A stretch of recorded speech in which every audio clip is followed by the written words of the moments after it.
Hey there! Well, we're going to integrate using trig substitution today, and this problem is going to be long and probably not great, so let's just get to it. Okay, so we have the indefinite integral of the quantity 1 minus x squared all raised to the 3/2 power. And so normally when you're looking for trig substitution, you want to look for something like that has a radical with an x squared underneath it, because we want to use the rule if you have the square root of a squared minus x squared, then you know that x is equal to a times the sine of theta, and then you know that dx is equal to a times cosine theta, and that's very helpful. So we're going to rewrite this as the integral, the indefinite integral of the square root of 1 minus x squared. And so that's really, this is to the 1/2 power. So instead of 1/2 power, I rewrote it as the square root all cubed cubed still. Sorry about that. So now once we see this, we can see that 1 is really 1 squared minus x squared, okay? So it fits into our little rule. So if that's the case, x is equal to 1 times the sine of theta, or I'm just going to write sine of theta, and then dx is just going to be cosine theta d theta. There we go. Okay, so that doesn't help us too much yet, although we can now rewrite this as 1 minus sine squared of theta all cubed. Okay, so we're getting there. We have a lot more steps though. So this, and don't forget my d theta, and then it's times, or my dx, because remember we had a dx here. I am the worst at forgetting to put those in. So you also have a cosine theta here. Okay, so now let's integrate. Let's use our trig substitutions. 1 minus sine squared is cosine squared from our Pythagorean identity. So we have this now equals cosine squared of theta cubed times cosine theta. And we are going to rewrite this as cosine to the 4th of theta. And so we are now integrating the indefinite integral of cosine to the 4th of, well, actually, I'm not sure how I'm going to do this one. Okay, let's start this way. So as soon as I see the cosine to the 4th theta, I want to use our little rule for cosine squared of theta, which is not the prettiest thing, but it's 1 plus the cosine of 2 theta all over 2. So I'm going to use that, and I'm going to do so by rewriting this cosine to the 4th theta as 2 factors of cosine squared. So, and I'm kind of running out of room here, so let me see if I can bring this down a little bit. Okay. So I'm going to rewrite this and maybe get a different color here. And I'm going to rewrite this as the, ew, that pen is awful. I'm going to rewrite this as the indefinite integral of cosine squared theta times cosine squared theta. Okay? And then when I do that, I can just rewrite that using this guy as the indefinite integral of 1 plus cosine 2 theta over 2 times 1 plus cosine 2 theta all over 2. Okay? I promise we're getting somewhere. Because now, at the very least, I can take this 1/2 times 1/2, pull that out front. So I'm going to pull out my 1/4. Okay, so I have 1/4 times the integral. And now I'm left with 1 plus cosine 2 theta, basically squared. It's times itself. So I can go ahead and square that. I may not want to, but it's actually not going to be too bad if I do that.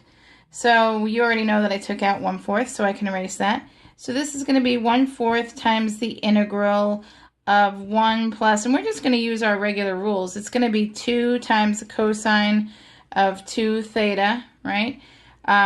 Plus cosine, squared of 2 theta. Okay? And that looks like it didn't get me anywhere, but it really did get me somewhere. Except now I see this cosine squared of 2 theta, and I have to use that substitution rule again. So remember we said cosine squared theta was the 1 plus 2, 1 plus cosine 2 theta all over 2. Well, since I now have a 2 theta already, that's going to become a 4 theta, still over 2. So let's see if I can move this down just a little bit more to get this last step in there. So this is going to become 1/4 times integral 1 plus 2 cosine 2 theta. Now this cosine squared of 2 theta I am rewriting again, right? I'm going to put 1 plus 1 plus the cosine of 4 theta all over 2. I promise this is getting better, even though it doesn't really look like it. Okay, so what can I do with this? Let's clean it up a little bit more before I kind of have to say I need a new board. Okay, so maybe we'll go over here. So we still have the 1/4. I feel like we're going to run out of room if I do this. 1 plus 2 cosine 2 theta plus 1/2 plus 1/2 cosine 4 theta.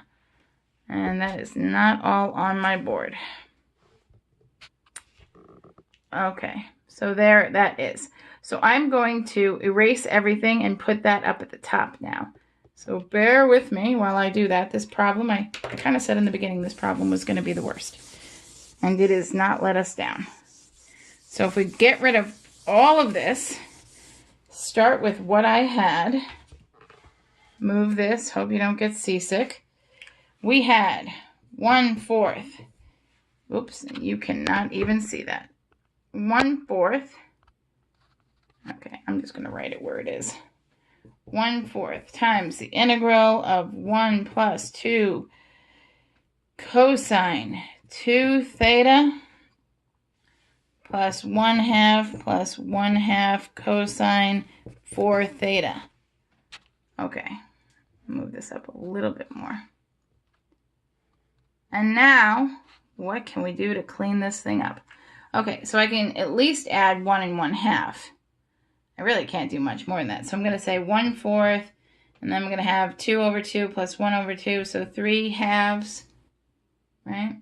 Plus 2 cosine 2 theta plus 1/2 cosine 4 theta. I think I can integrate this. And we could use u-substitution normally for cosine 2 theta and cosine 4 theta. We can use u-substitution, or we can just see that if we use our rule to integrate cosine, we will get sine.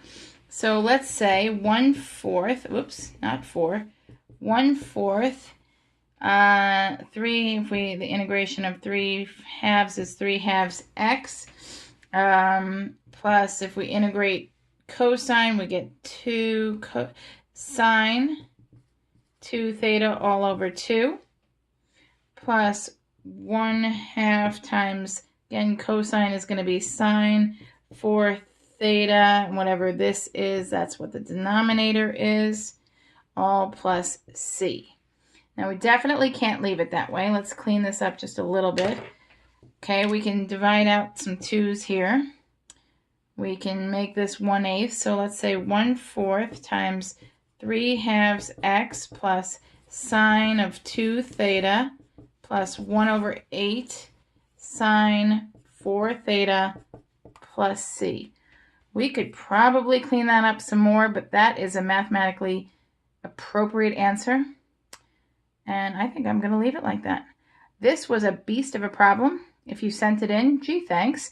I hope this helped. This involves a lot of substitutions that we maybe need to do some more videos for, or you can look at some of my other videos for u-substitution and see where we got some of the substitutions that we put in. I hope this helped you. Please put comments in the questions in the comments section, and be sure to subscribe to our YouTube channel so I can solve your homework problem next.